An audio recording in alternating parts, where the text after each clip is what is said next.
बड़े प्यार से कहना जी, धन निरंकार जी।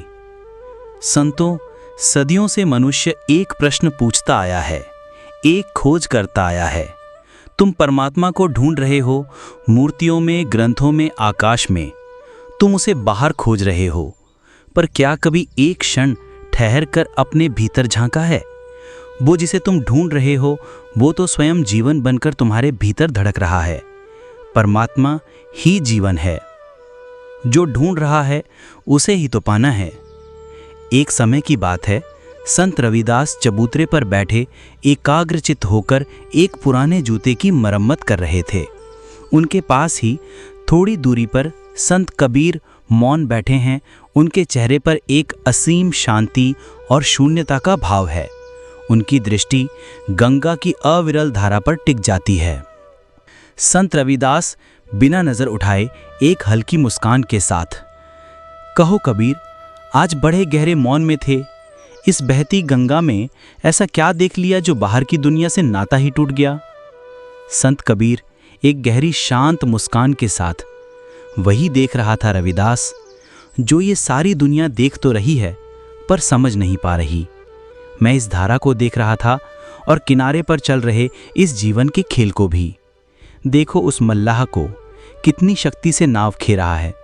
देखो उस पंडित को, कितने विधि विधान से पूजा कर रहा है। देखो उस व्यापारी को, कितने हिसाब किताब में डूबा है।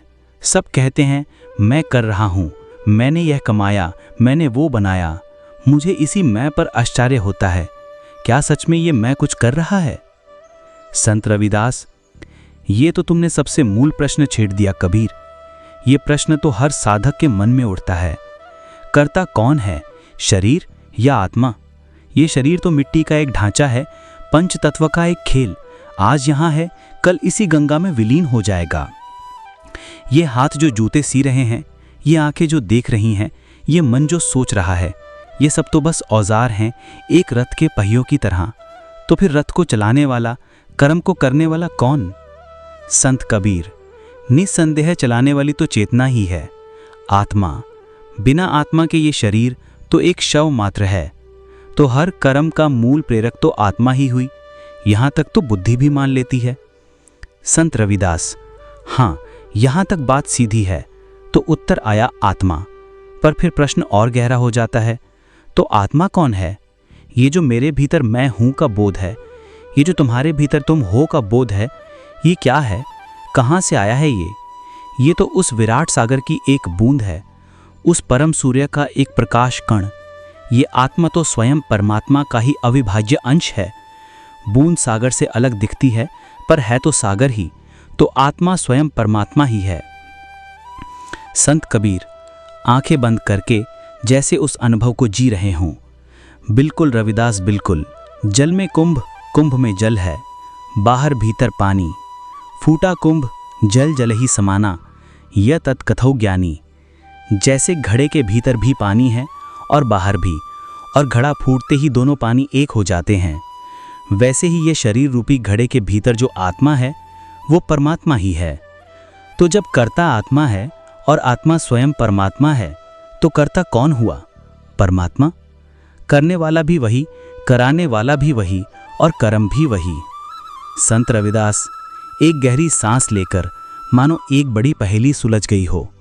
तो फिर यह मनुष्य मैं, मेरा का बोझ लेकर क्यों घूमता है?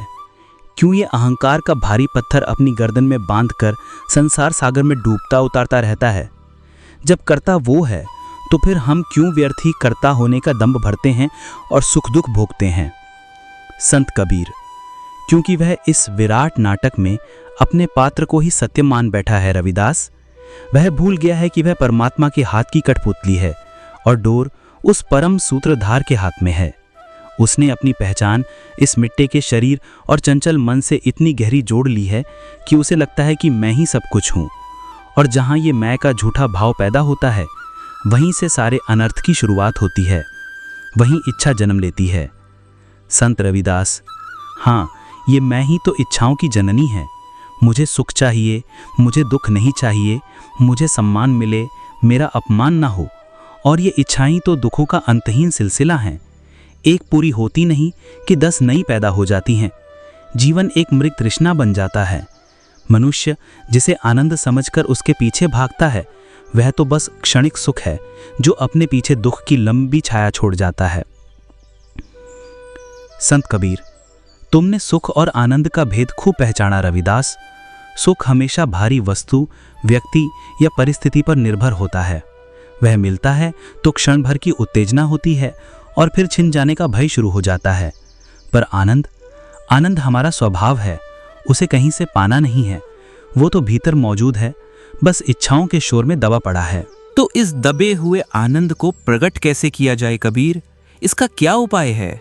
कबीर एक रहस्यमयी मुस्कान के साथ, उपाय बहुत सरल है पर मनुष्य को सबसे कठिन लगता है। कबीर एक पत्थर उठाते हैं और उसे शांत जल में फेंकते हैं जिससे लहरें उठती हैं। कबीर, देखो जब तक पत्थर की इच्छा यानी गति थी, जल अशांत रहा। इच्छा पूरी हुई, पत्थर तल में बैठ गया, जल फिर से शांत हो गया।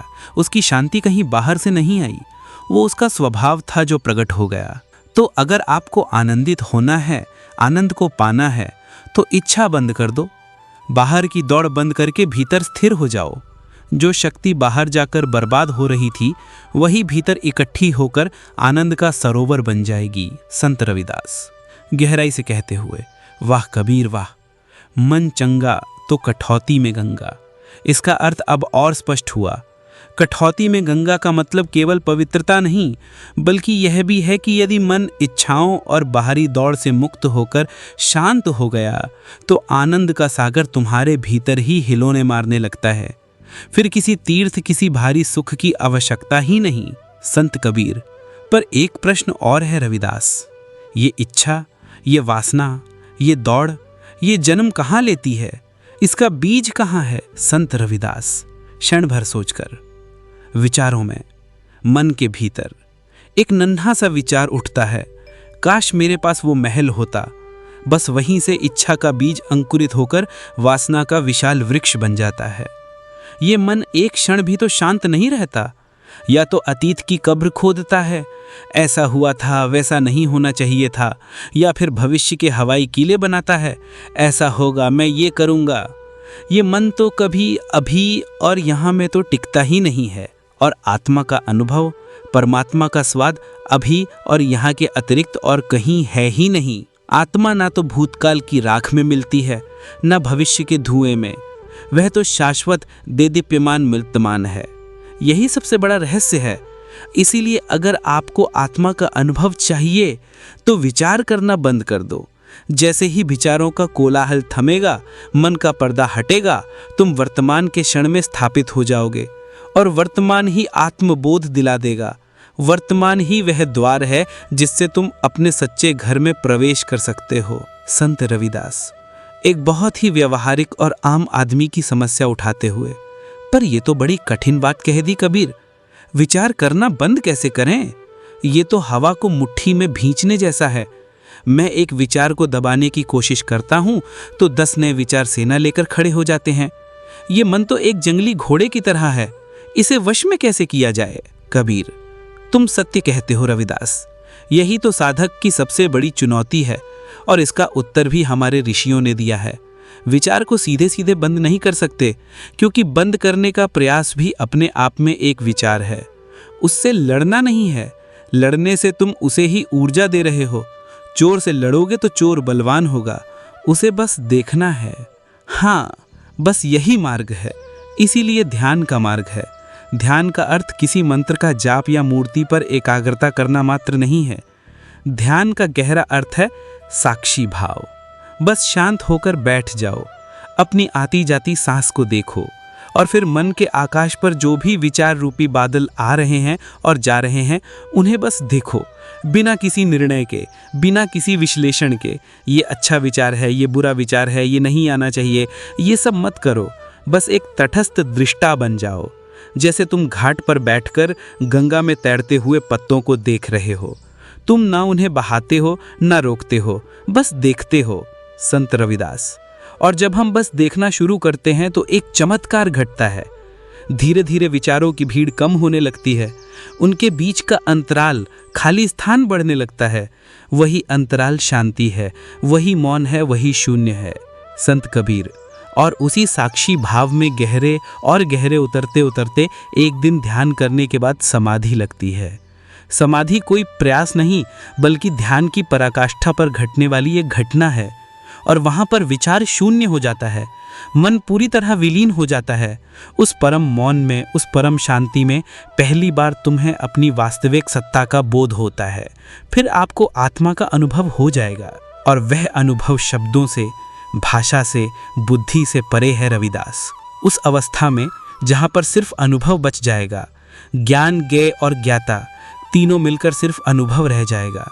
जानने वाला यानी ज्ञाता, जो जानी जाने वाली वस्तु है यानी परमात्मा, और जानने की प्रक्रिया यानी ज्ञान, ये तीनों की त्रिपुटी टूट जाती है। द्वैत का अंतिम पर्दा भी गिर जाता है। भक्त और भगवान का भेद मिट जाता है। बस एक अद्वैत अखंड सच्चिदानंद अनुभूति शेष रह जाती है। बस एक होना मात्र बचता है। संत रविदास। आंखें बंद हैं, चेहरे पर परमानंद का भाव है, जैसे उन्होंने भी उस स्वाद को चख लिया हो। अद्भुत अद्भुत कबीर। जब हम होते तब तू नहीं, अब तू है हम नहीं। जब तक मैं का अहंकार था तब तक तू नहीं मिला, अब जब तेरी कृपा से तू मिला तो मैं का भाव ही विलीन हो गया। करता भी तू, भोगता भी तू, ये जीवन तेरा ही रचाया हुआ एक उत्सव है। तो संतो, अब मैं आपको इस वीडियो का कंक्लूजन बता देता हूँ। कर्ता परमात्मा है और तुम वही हो।